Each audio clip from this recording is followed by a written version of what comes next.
네, 어제 검찰이 야당과 수사거래, 기소거래를 한 의혹이 있다는 충격적인 보도가 있었습니다.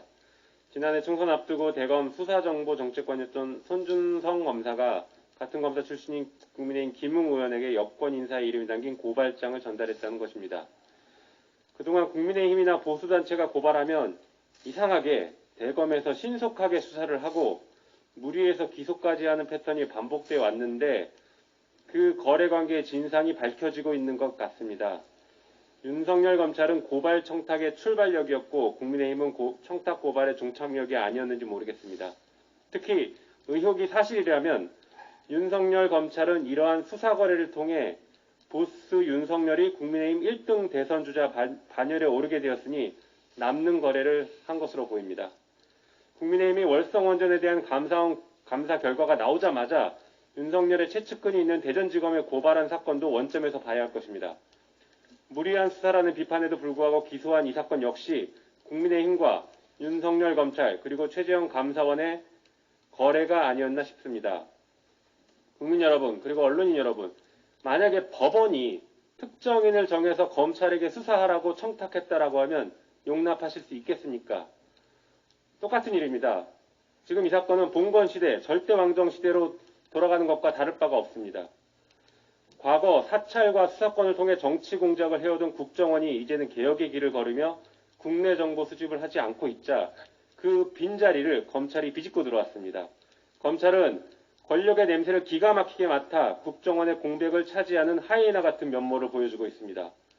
그 정점에 윤석열이라는 희대의 정치검사가 있고 조연으로 손준성 검사가 등장했습니다.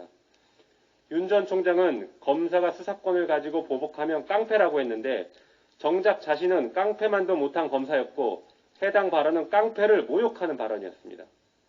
이번 사건의 문제점은 너무 많아 지적하기도 지칩니다.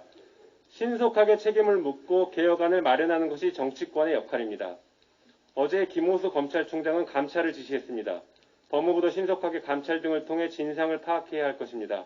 한편 대검을 범죄 집단으로 전락시키고 있는 수사정보 담당관 직제를 즉시 폐지해야 할 것입니다. 국회는 국정감사에서 이 문제를 적극적으로 다룰 것입니다. 한편 법사위를 신속하게 소집해 향후 대책을 논의해야 합니다. 필요하면 국정조사와 입법청문회, 공수처 고발 등 모든 방안을 강구해 진상을 밝혀야 할 것입니다. 나아가 이런 문제가 재발하지 않도록 하루빨리 수사권과 기소권을 분리해 검찰이 본연의 모습을 되찾을 수 있도록 하겠습니다. 검찰개혁에 더 이상 지체할 시간이 없습니다. 국민의힘도 이 모든 것이 정치공작이라는 속보이는 거짓말은 그만두고 진실규명에 나서기 바랍니다. 수사권과 기소권을 가진 검찰이 야당에 공익제보를 했다는 해명은 누구도 믿을 수 없습니다. 만약 야당이 정치검찰의 심부름꾼 노릇이나 했다면 국민들은 결코 용서하지 않을 것입니다. 이준석 대표는 공당의 대표로서 사실관계를 확인하고 김웅 의원이 전달했다는 고발장은 어떤 것이었는지, 이후 고발장은 어떻게 처리되었는지 명명백백히 밝히기 바랍니다. 그러라고 기존 정치인을 물리치고 당대표에 당선된 것임을 잊지 말기 바랍니다. 마지막으로 언론인 여러분께도 당부드립니다. 살아있는 최강 권력 검찰에 대한 날카로운 감시 기능을 회복해 주시기 바랍니다. 가짜뉴스 피해구제법 반대 논거였던 권력 감시 기능 저하 우려에 대한 주장들이 진정성 있으려면 이 사건을 제대로 취재하고 보도해 주시기 바랍니다. 이상입니다.